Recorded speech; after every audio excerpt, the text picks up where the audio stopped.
Seorang wirausaha yang masih pemula banget nih, biasa dia masarin produknya misalnya. Mari nge-vlog di Kebun Desain. Assalamualaikum warahmatullahi wabarakatuh. Selamat datang di vlognya Kebun Desain. Oke, seperti biasa kali ini kita mau ngasih tips ataupun informasi bisnis yang tentu aja ini bisa berguna buat teman-teman yang sedang berbisnis ataupun baru mau memulai bisnis. Tapi sebelumnya aku mau kasih tahu dulu nih, ini channel apa? Ini adalah channel edukasi bisnis, marketing, dan dunia desain grafis. Dan channel ini merupakan bagian dari studio desain grafis Kebun Desain yang menjual berbagai jasa seperti desain logo, desain kemasan, desain sosial media, dan juga jasa legalitas. Iya, jadi buat teman-teman yang pengen order desain logo, desain kemasan, desain apapun buat bisnis sampai izin-izin bisnis gitu ya, bisa langsung kontak nomor WhatsApp yang ada di deskripsi. Kayak gitu. Kontak langsung. Oke nih deh, ada informasi menarik ataupun tips apa yang bisa kita share kali ini nih? Oke, ini kita akan bedah buku sih ya. Kemarin, bukan kemarin, sudah lama sih ini aku beli buku The Visual MBA. Oke. Jadi semua yang dipelajari dalam 2 tahun di sekolah bisnis diringkas secara visual. Nah, oleh si Jason Baron. Nah, jadi si Jason Baron ini dia kuliah di bisnis gitu ya. Bisnis, manajemen bisnis selama 2 tahun, terus dia rangkum dan dibagikan hasil catatan dia kita. Jadi hasil kuliah selama 2 tahun dia rangkum inti-intinya yang nanti dia share dalam buku tersebut. Betul. Supaya bisa dipraktekkan oleh kita para pelaku usaha di lapangan sana gitu ya. Kita bukan promosi ya, tapi ini buku ini menurut aku bagus banget sih. Nah, kita rangkum lagi nih di video ini. Gitu. Oke.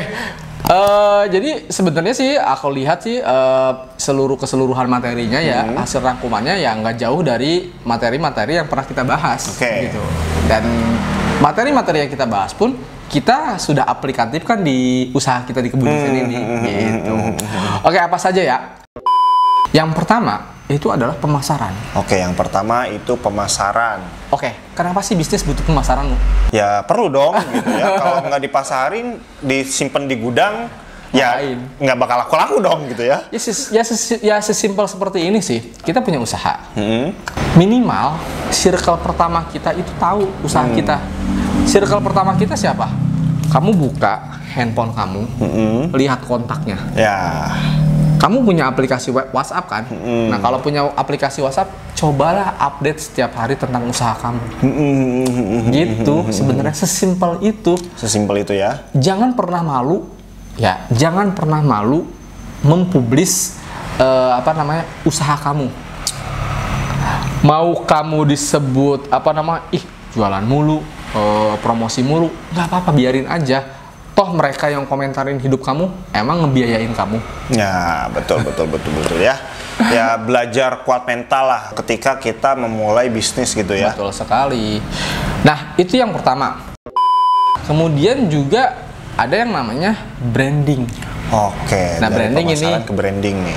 Ini kan ya pemasaran ya sambil branding juga kan sebenarnya kan ya. Walaupun berkaitan ya. Iya, berkaitan ya. Walaupun memang pada saat di awal-awal pemasaran, misalnya seorang wirausaha yang masih pemula banget nih, biasa dia masarin produknya, misalnya keripik pisang gitu. Beli dong keripik pisang aku.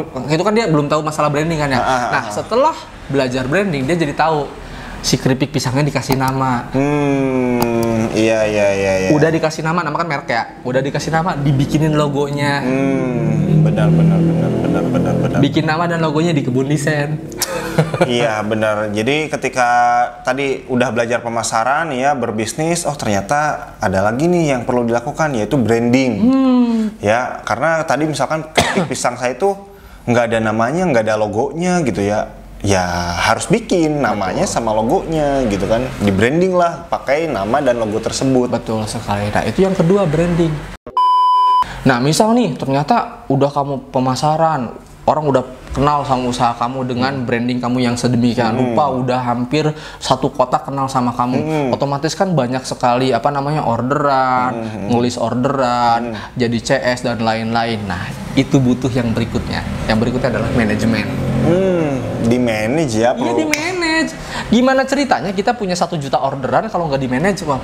Kelabakan. Benar-benar gimana dapat supplier gitu kan, bagaimana mengolah bahan gitu ya, butuh berapa, kan itu perlu di manage ya, perlu diatur gitu. Perlu diatur, gimana cara pengirimannya, gimana ngecek stok, dan lain-lain seperti itu. Nah itu penting juga kan ya, jadi biar kita nggak kewalahan, jangan sampai kita adalah CEO, Chief of Everything.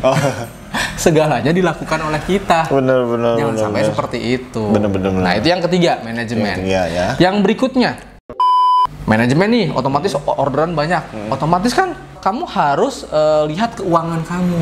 Nah, dicek keuangan kamu. Cek keuangan ya. Cek keuangan kamu, apakah ini untung atau rugi. Bener nggak? 1 juta transaksi itu, belum tentu 1 juta transaksi itu malah untung. Bisa jadi rugi juga. Kalau ternyata kamu salah ngitung HPP. Iya, benar. Kalau ternyata operasionalnya lebih gede. Iya, betul.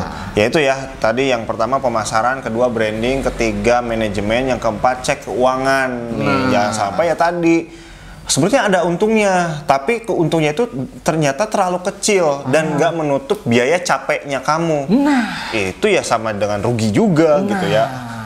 Gitu. Selama 1 bulan itu kamu capek banget, ternyata untungnya ada untungnya buat kamu cuman 1 juta misalkan dari 1 juta transaksi gitu. Harusnya nggak realistis ya. Itu sih rugi ya.